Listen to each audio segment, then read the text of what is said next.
Hey guys, so today I wanted to do a quick review on this LCD writing tablet. I really like it, guys. It looks very pretty. It looks like an actual tablet, but it's actually a drawing board. It also comes with a little pen. This is the drawing pen that it comes with. You can just draw or write on the tablet. It's perfect for your little one. Now, as you can see, it has a little orange button here. This is actually the erase button, so you can just erase it and then write on it again. In case you want to leave like a little note for your little kid, you can always lock it at the bottom. So as you can see, it has a little lock button here. If you lock it, they can't erase it, so they're not going to be able to erase your little note.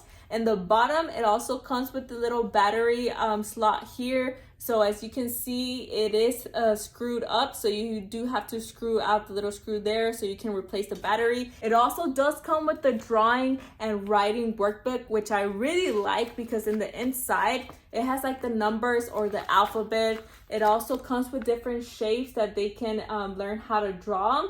But I really like it, guys. It's great for your little kids. It's a great gift.